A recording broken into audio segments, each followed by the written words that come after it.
So there I was, on the top of a mountain high in the Andes, on San Pedro, feeling around me all the different parts of my life that made me who I am. I feel myself energetically connecting with my husband, rising up on a golden column of light where a dark spot appears before me. I stop breathing, I go through, and thunder crashes. So if you watched part 1 of this YouTube video, that is where we left off. If you have not watched part 1 of this video, I'd highly recommend going back and doing so now. Now seriously, take a moment, I'll wait for you. Good, you're all caught up? Excellent. If you need a reminder, I'm Kay, this is Ecstatic Self, and if you haven't yet, hit the subscribe button down below along with the button next to it to be alerted about new videos being posted. So back to the story. The thunder crashes, I stop breathing, I'm pulled through this dark spot that feels like a cervix or some sort of like cosmic sphincter, and I'm sucked through. And on the other side, it wasn't terribly dissimilar to Harry Potter and being in King's Cross Station after he died. I was in this white, misty sort of vista. It felt a little bit like a valley with a path running through it. What I sensed was I would only be able to cross this valley and make it to the other side if I was willing to fully let go of the life I lived, if I was really ready to move on, and that this was the first stage of death, of transitioning. So I centered myself and I crossed. The ground did not fall out, I did not cascade back into my body. I was ready to move on, I was ready to let go of everything. I passed through a door, and on the other side was this beautiful twinkling fountain, and then this wish-fulfilling tree, this beautiful, almost like cherry blossom sort of willow tree, but instead of leaves and flowers, it grew jewels of many different colors. And the tree pulled me to it, and it said, "Pick one, and you can have anything you wish. Whatever you desire, we will grant your wish." And I said, "No, I'm good. I don't want anything, but thank you, I'm good." And the tree pulled me back and said, no, take one. You've earned it, take one. And I said, no, really, I'm good. Instead, I would like to offer you a gift. So I produced a small glass flower and set it on a low wall in front of it. And the tree let me pass, and I walked through one more door and entered this room. And what filled my vision in this room was that there was this golden half-circular throne on which sat a being of light. A being that I understood without having to be told was my divine, enlightened inner self. And this being of light stood arms wide, hugged me, and said, "Welcome home. Welcome home."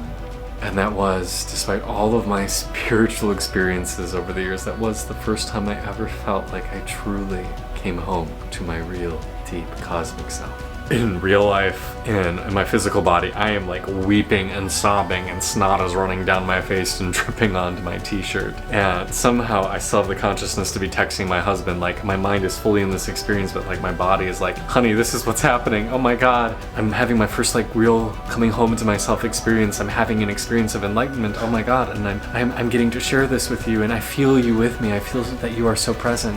And then back in this cosmic, otherworldly space, we're hugging, and in this moment, and then in my mind flickers the space around me, and I imagine like a dresser and a chest, and my inner self who is holding me says, "You are such a gay man. You have been here all of 20 seconds and already you are redecorating." But I stayed there with him, with myself for some time, and I mean, in many ways I'm still there in that room with him. That I now feel like that is where I live and where I'm based, is in that deep experience of my true self. But I did eventually come back down to my body.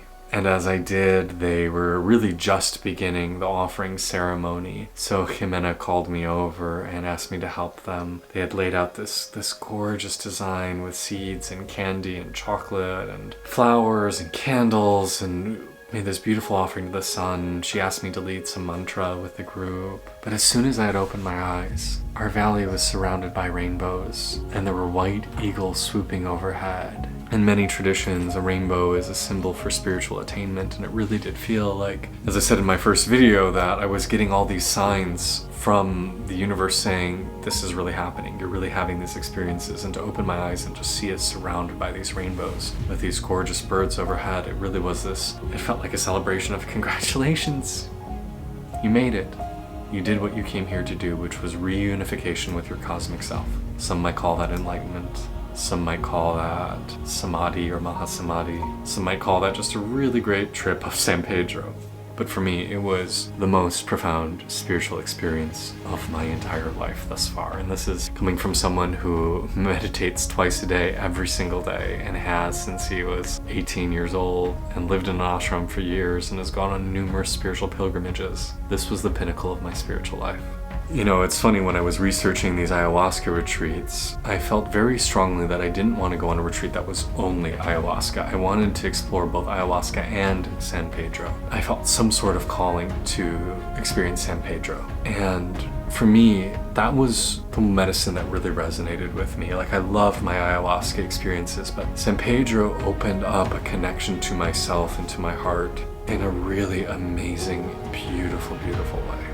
The next day on this wonderful spiritual adventure, we were back to ayahuasca. This time I did want to go a little bit deeper. I took a little bit more medicine than the last time. And this one was really interesting for me. So when the medicine started to take hold this time, I began to see all these beautiful macabre images, like these images of spiders and snakes. It was very dark and beautiful and gothic. And then this curtain appeared, and out of the curtain reached this skeletal hand bearing an invitation that I then accepted. It was an invitation to a party. I said sure, I'd like to go, and then I was transported to this ancestral realm. It actually looked quite a bit like the Pixar movie Coco, or when we see in Mexican culture where they have these skeletons dressed up in all these beautiful costumes. I felt like I was a little bit on It's a Small World or a Disney ride like that, where I was being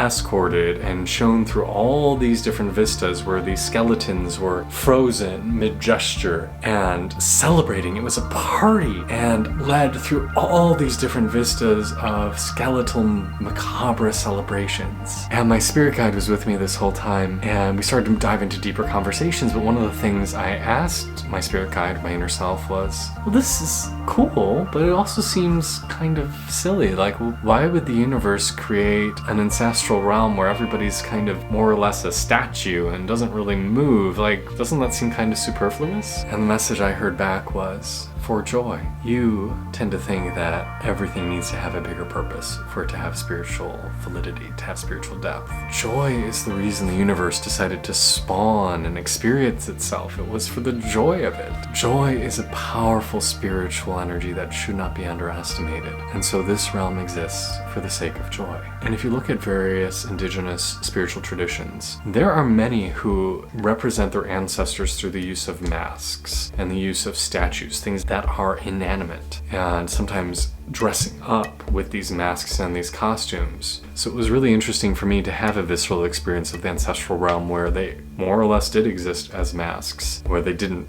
move, but were still sentient and alive and present. Undoubtedly, that was my experience of that spiritual realm. Other people might have a very different experience. But while I was given this guided tour, me and my guide had many deep conversations about what I'm here to do on this planet, who me and my husband are to each other, information about my family and the students I serve, and the kind of work I'm meant to be doing. And I was given more information about my role as a servant. I was told that this is mine and my husband's 20th incarnation together to be of service. That historically I had achieved liberation, enlightenment in the 1600s here on Earth, and for the last many years have been traveling around the cosmos, incarnating and doing healing work on different levels and different planets. That most often my husband and I choose to incarnate together as two men, and that we alternate who is in the focus each time one of us supports the other predominantly. And that for our last several incarnations we had been on these higher level realms where things were easier and nicer and people were friendlier and more spiritually attuned, and this was actually our first time back on Earth in a very long while. And what I surmised from that is that we on this planet are going through an intense time of spiritual transformation where people are awakening in a really profound way, and that there are many spirit guides and teachers showing up right now because the world is about ready for it. I personally believe that within my lifetime on this planet, we are going to become so much more aware of other realms of consciousness, other worlds with sentient beings, that we have been having UFOs and spirits visiting us for many, many, many, many years. As I said in part 1 of this video, that some believe that this cactus, San Pedro, was actually given to us by ancient aliens who said, you will need this one day to be able to remember your divine heritage and to reach the stars. So my spirit guides gave me a lot of information about that. And one of the things I had always kind of wondered in my spiritual journey is, would I, when the choice was given to me, take vows of bodhisattva? So if you're unfamiliar with what vows of bodhisattva actually means, when a person achieves liberation, they are given the choice of either rejoining the cosmic consciousness, floating off and enjoying life,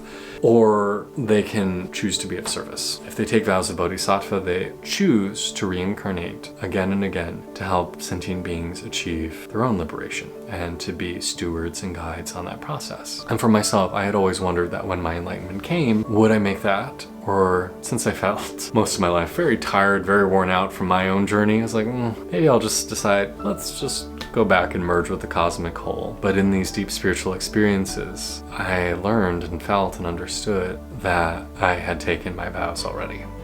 That I already was in service, and now it was time for me to fully step into that role. When I eventually went back to my bed to go to sleep, I pulled up the vows of bodhisattva and took them again. I had printed them out years ago and framed them and put them in my meditation space. But whenever I went to go take them or recite them, there was a voice inside of me that said, not yet, not yet. And this time it felt right. Vows that go something like this. May I be a guard for those who are protectorless, a guide for those who journey on the road, for those who wish to cross the water. May I be a boat, a raft, a bridge. May I be an isle for those who yearn for landfall, and a lamp for those who yearn for light. For those who need a resting place, a bed.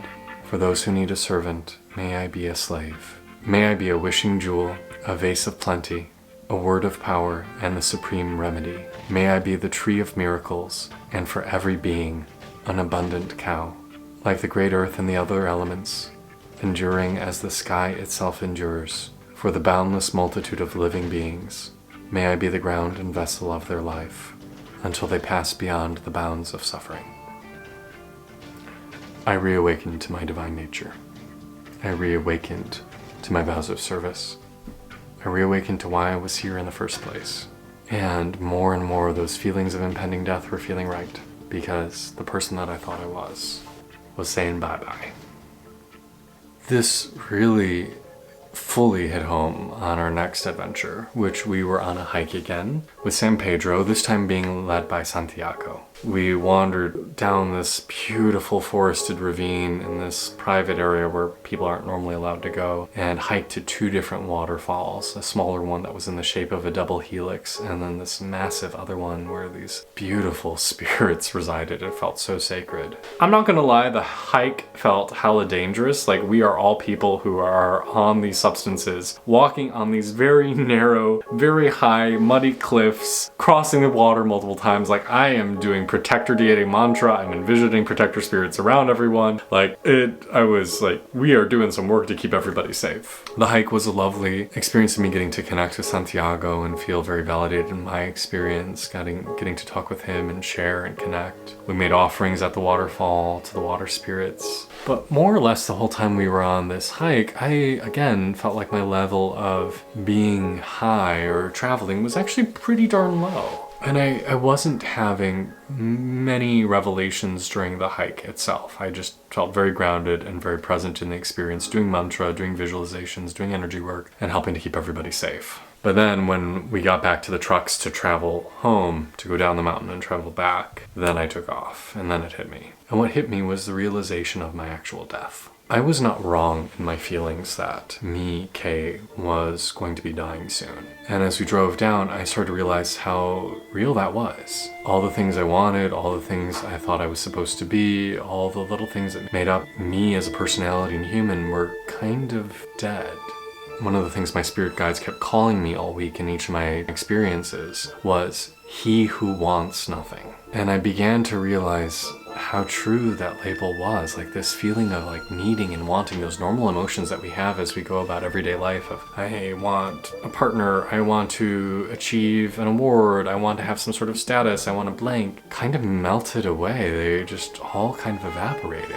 And I had these visions of me just being at home contentedly sitting on my couch. And in fact, these weeks now since this adventure, that has proven true, where my level of contentment has skyrocketed. And like even just like the silly little like day-to-day purchases that I would normally do of like, oh yeah, that seems like a great book, or I really need that blank and that, oh, give me that supplement or that snack. I'm just kind of like, meh.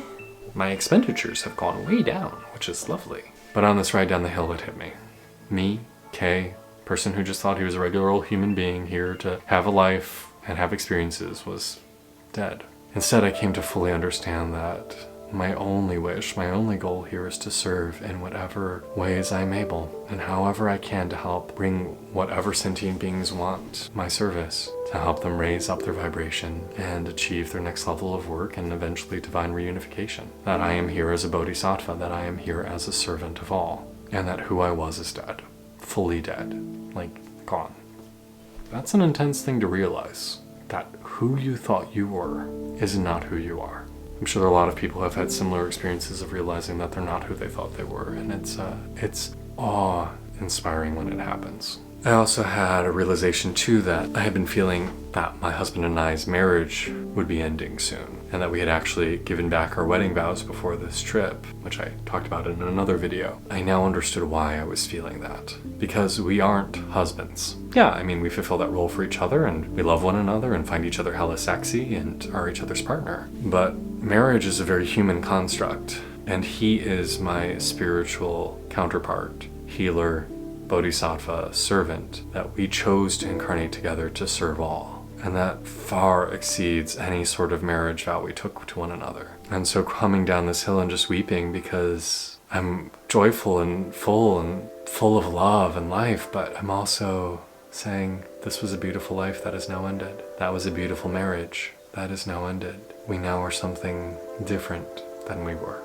Our last day of journeying, we took both ayahuasca and San Pedro together in the afternoon, and that was lovely. It was just very peaceful, very tranquil for me. But then we went back and did a final sweat lodge, which again in my first video I talked about. I don't like sweat lodges. I don't like being hot. I don't like sweating. I do not have the temperament for heat. After about 30 seconds, I'm about ready to pass out. This sweat lodge hit me hard. Jimen and Santiago had asked me to help them with bringing in the stones and placing them and receiving the blessings. And I was like, girl, I'm so glad that you like me and want to offer me this honored position, but I did not sign up for this. I'm not interested in the roughness of being a shamanic student, like lifting these 50-pound, 600-degree rocks with two little antler horns and delicately placing them around others when I don't even want to be in this room. Like, thank you, I'm honored, but it might be a little much for me. The sweat lodge usually takes place in 4 rounds, honoring different elements, different ancestors, different things. In the middle of the first one, I am on the floor, about to pass out. And when we take the break, I say, I think I really need to leave. They say to me, no, can you stay? Like, this is a blessing. It's a really great blessing that, maybe your mother endured a really harsh pregnancy and you're processing those emotions you experienced. So maybe you can experience and heal that trauma. So I'm like, okay, I'll stay. Came into the second round, I'm curled up in a fetal position on the floor, and I did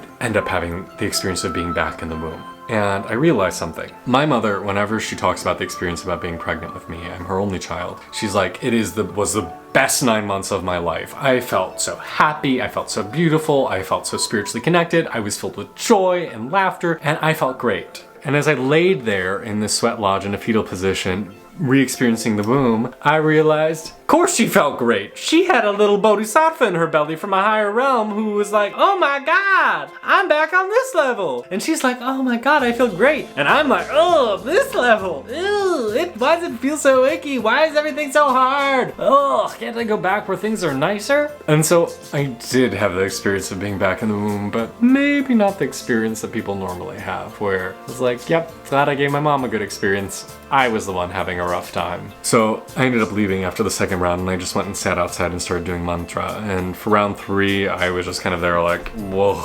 But towards the end, I was able to start doing more spiritual work again and started connecting with Shiva. There was a fire nearby, so I started doing Shiva mantras and chanting to Shiva. And as round 4 progressed, I just fully immersed myself in that experience. And as I was like, okay, I feel like I'm reaching a level of completion, shapes started to flicker around the edges of my vision. I saw these like gray, small beings dancing around the fire, and I'm like, I think these are the gunas. So in mythology, Shiva has this horde of little gray, ashy demon sort of things. They're kind of like high all the time, and they're his servants. He's got a little army of gunas. So as I'm sitting there, I'm like, I think these are the gunas. I look up, and there is a 2-story manifestation of Shiva sitting in meditation there just on the other side of the fire. It was the first time I had ever had Shiva manifest in the space with me, and it felt like such a blessing and such an amazing confirmation of the work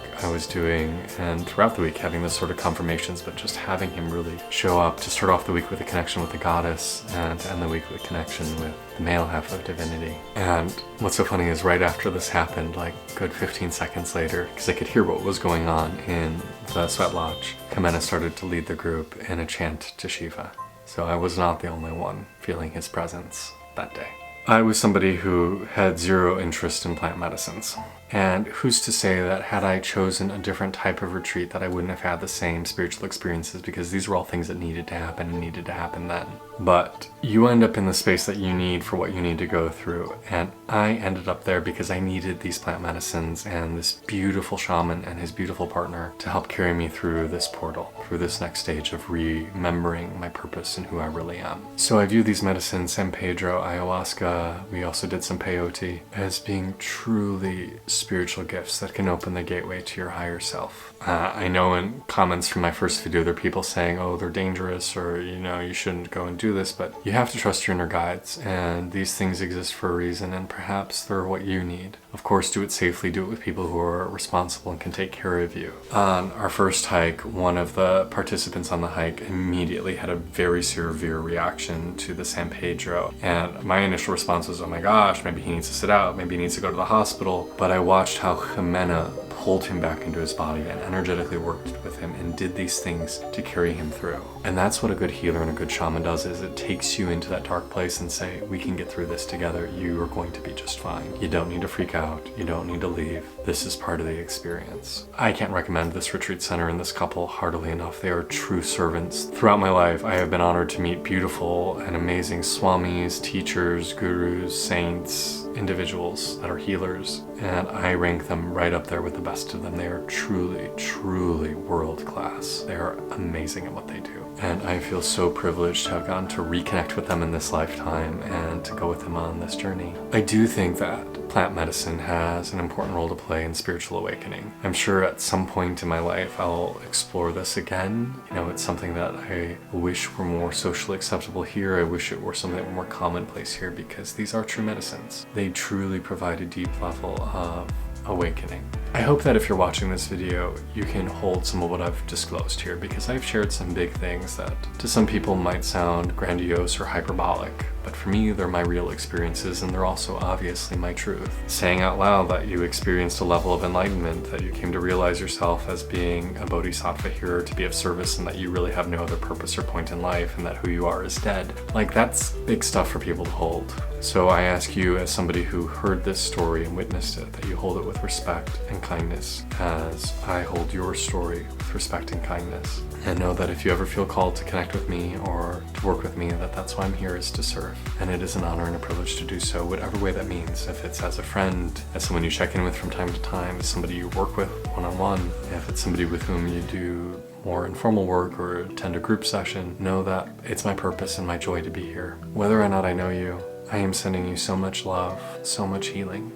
I am hoping that you find your own enlightenment experiences, that you find your own path of joy and ecstasy and wild, full living and abandonment. I pray for your joy. I pray for your bliss. I pray for your wholeness. May you have the adventures you seek. May you know wild and passionate love.